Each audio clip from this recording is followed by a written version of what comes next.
Olá, a edição de fim de semana do Jornal da Unifra está começando agora e destaca as informações do Centro Universitário Franciscano. Estudo mostra que o salário mínimo nacional em fevereiro foi 4 vezes menor que o ideal para uma família de 4 pessoas. Sotaque estrangeiro. A aula inaugural do curso de enfermagem do Centro Universitário Franciscano teve a participação de estudantes de Portugal. A fiscalização do Inmetro sobre os produtos comercializados na Páscoa. Será que a quantidade de chocolate vendida é a mesma indicada na embalagem? O Jornal da Unifra vai trazer também a rodada da dupla regional na divisão de acesso.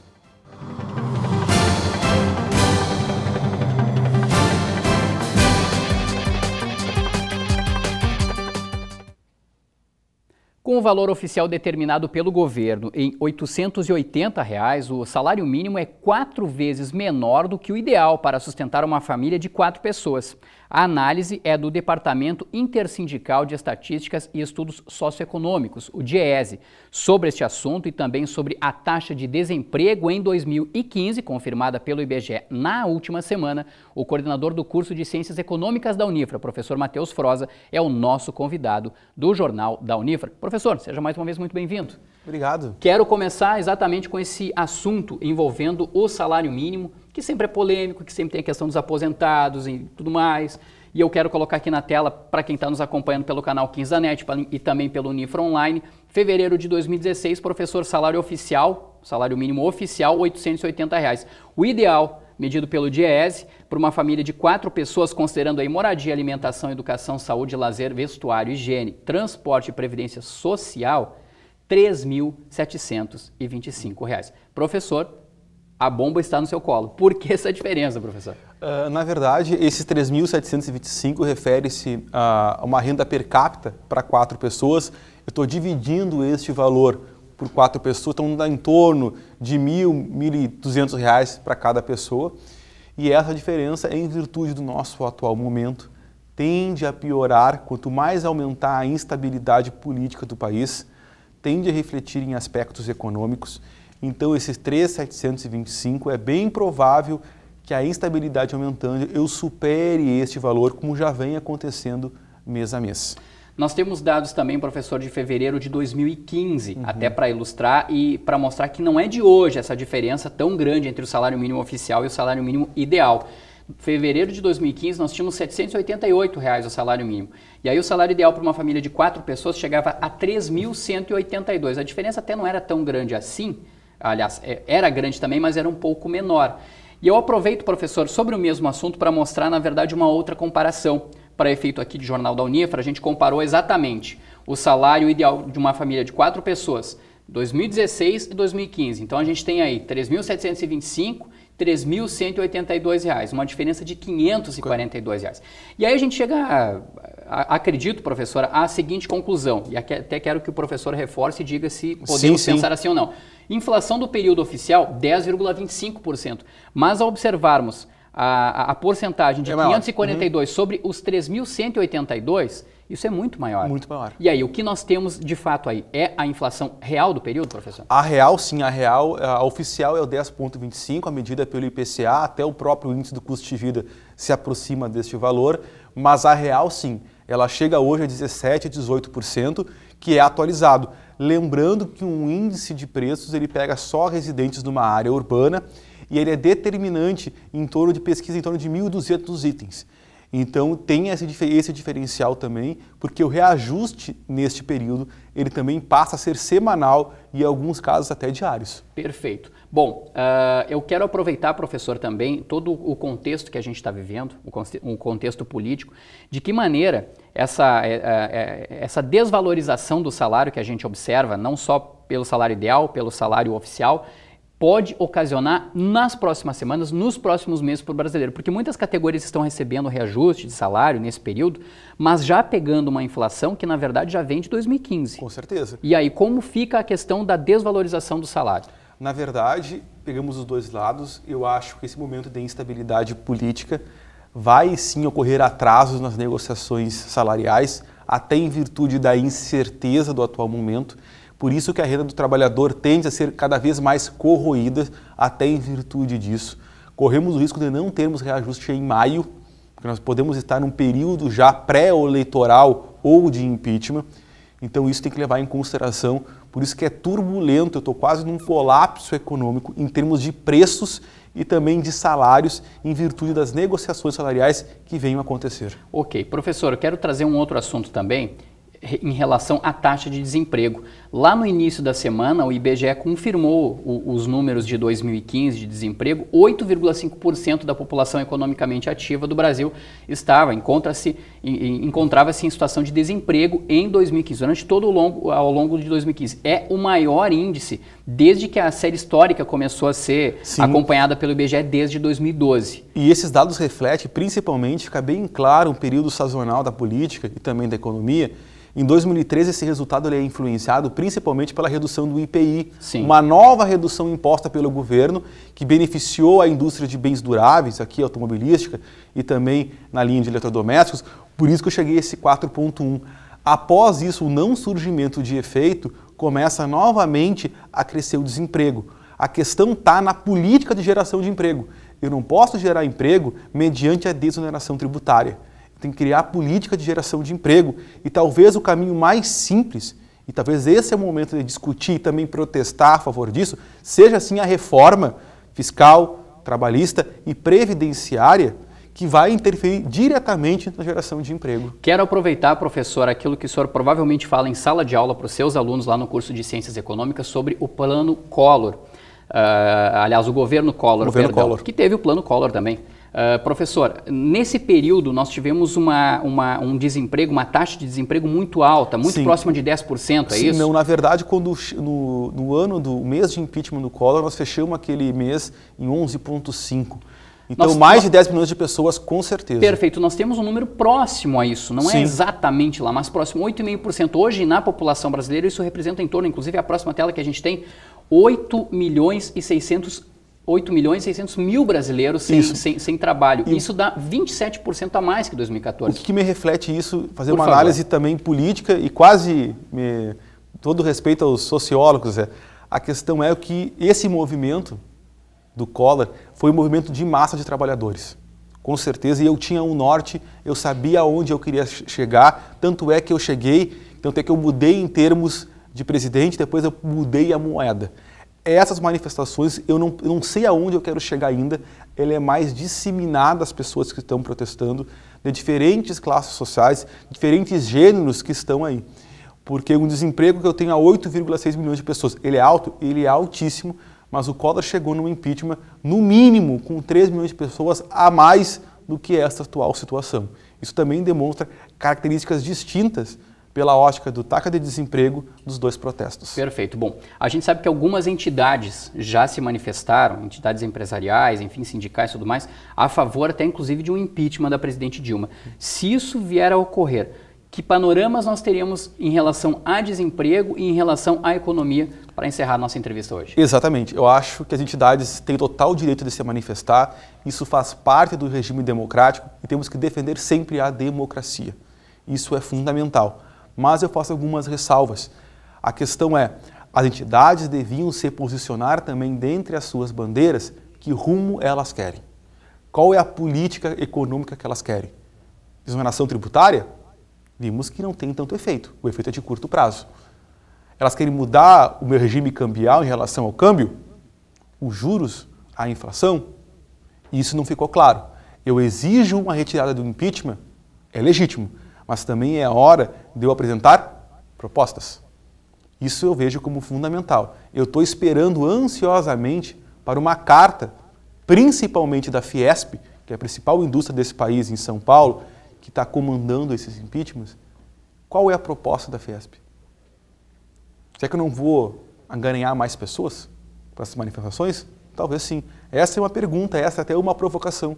Eu preciso também discutir reformas agora. Não levantar uma bandeira do impeachment, simplesmente uma questão talvez ideológica, partidária, pode ser, mas eu preciso também apresentar as propostas que eu tenho em virtude se esse impeachment se concretizar. Professor Matheus Froza, mais uma vez, muito obrigado pela participação. Obrigado, eu que aqui no agradeço. Jornal Unifra. Grande abraço e até a próxima oportunidade. Até a próxima. A seguir, a fiscalização do Inmetro sobre os produtos comercializados na Páscoa. Será que a quantidade de chocolate vendida é a mesma indicada na embalagem?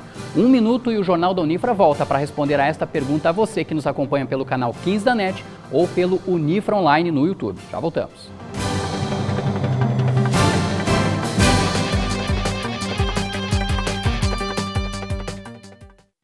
Eu sou a coisa mais importante do planeta. Sou forte, sou indispensável, sou mais eu. Afinal, todos precisam de mim. Não tenho cheiro nem gosto, sequer tenho cor. E mesmo assim, todos precisam de mim. As pessoas, as plantas, os animais. Tudo aquilo que habita a terra tem em mim a satisfação de suas necessidades.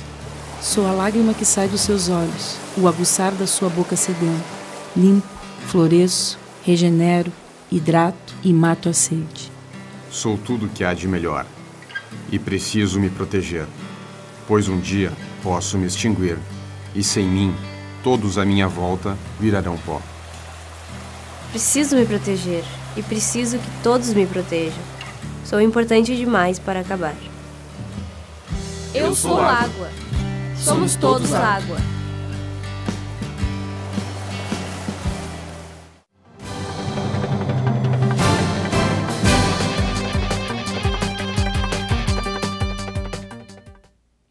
No próximo fim de semana é a vez de comemorarmos a Páscoa e ela está diretamente associada ao consumo de chocolate, né? É inevitável a gente fazer isso.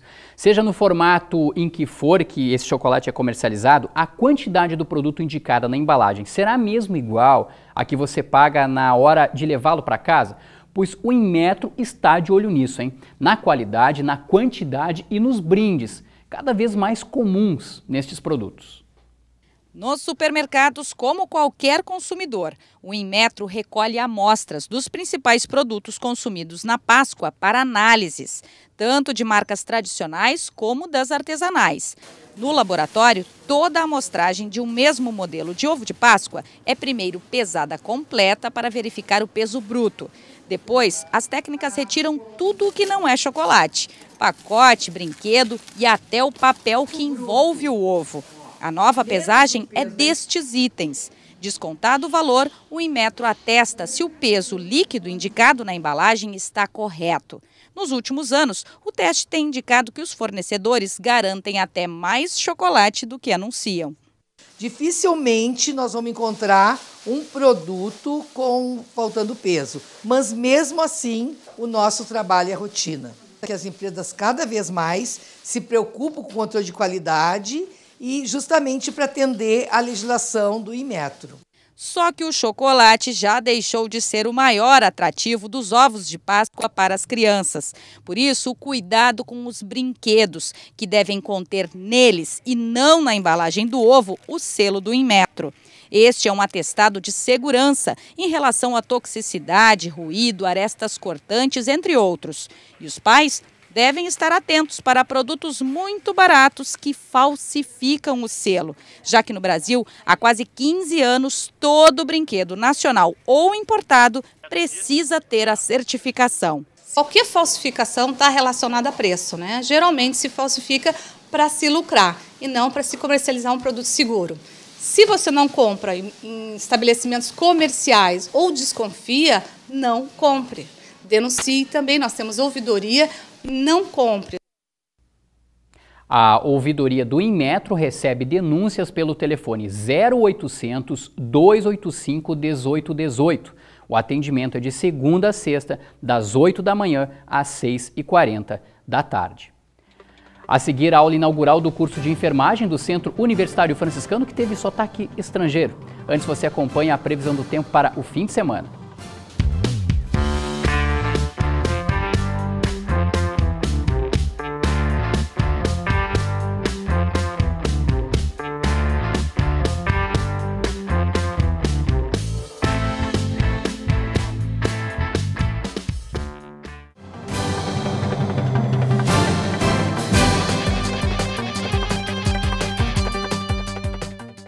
Por meio da educação, milhares de jovens colaboradores e pesquisadores compartilham suas experiências em um ambiente vivo, amparado na liberdade de pensar e criar. A comunidade universitária é um lugar em que o estudante pode desenvolver seu perfil próprio, enriquecendo assim o bem comum. Polo Nacional de Inovação por meio da Nanociência é referência em qualidade de ensino no Rio Grande do Sul. Centro Universitário Franciscano, uma universidade para suas aspirações.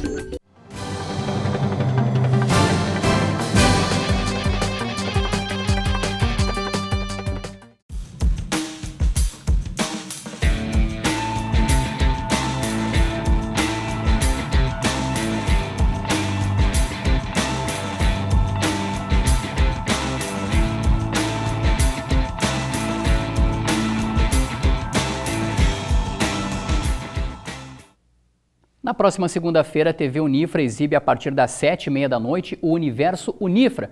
Vamos saber com a Andressa Scherer o que ela preparou como atração e informação para o programa? Olá, Andressa! Olá, Jareta! Cada vez mais os estudantes utilizam os livros digitais, também chamados de e-books. Pode ser pelo celular, pelo tablet ou pelo computador. O importante é utilizar esse recurso para ter acesso a diferentes obras. No Universo Unifra da próxima segunda-feira, às 7h30 da noite, nós vamos falar sobre o livro digital lançado pela editora Unifra, que se chama Ensino e Profissão Docente, uma edição comemorativa aos 25 anos da Jornada Nacional da Educação. Quer saber mais sobre os temas tratados no livro? Então não perde o programa na próxima segunda-feira. Ok, Andressa, muito obrigado. Segunda-feira, hein? 7h40, 7h30. A aula inaugural do curso de enfermagem do Centro Universitário Franciscano teve sotaque estrangeiro. A partir do tema Atitudes Empreendedoras como Estratégias de Motivação para a Vida, alunos, professores e estudantes de Portugal que fazem intercâmbio na Unifra analisaram ideias que transformam acadêmicos em realizadores. O enfermeiro pode atuar nos diferentes espaços de atenção à saúde, como unidades de pronto atendimento, SAMU, hospitais, empresas domiciliares, entre outros. Também pode se dedicar à pesquisa e à docência, seja qual for a área em que vai desempenhar suas funções. Além do conhecimento teórico-prático, é importante que o profissional tenha iniciativa. As atitudes empreendedoras necessárias no dia a dia da profissão foram tema da aula inaugural do curso de enfermagem da Unifra. Nós pensamos em trabalhar abrindo o tema sobre motivação e empreendedorismo para a vida, né? No qual os estudantes teriam a oportunidade de estar escutando várias experiências dos professores, né? E vivenciando um futuro, que seria um futuro, ser um futuro enfermeiro, né? Ele é um profissional empreendedor e ele é formado na instituição do Centro Universitário Franciscano, também além do cuidado humano, para trabalhar com gestão de pessoas, com empreendedorismo. Nós temos disciplinas focadas para empreendedorismo e a motivação é uma coisa que decorre o semestre, a formação inteira de qualquer profissional, não só do enfermeiro, né? E eu também acho que é bem importante essa motivação, porque lá na antiguidade que a gente está vendo nas aulas agora, a nossa profissão não era tão valorizada como está sendo hoje, a gente está ganhando nosso espaço. Então, eu acho muito importante essa motivação que os professores estão dando, que a reitora também estava falando, eu acho que é bem importante para nós. Além dos professores e acadêmicos de enfermagem, o encontro também contou com a participação de 7 intercambistas da Alemanha e 2 de Portugal. Helena e Karina são acadêmicas da Escola Superior de Enfermagem de Coimbra, em Portugal. Além do contato com uma nova cultura, elas têm a oportunidade de conhecer o ensino e os serviços de saúde prestados no Brasil. Nossa opção de escolher entre países europeus ou o Brasil.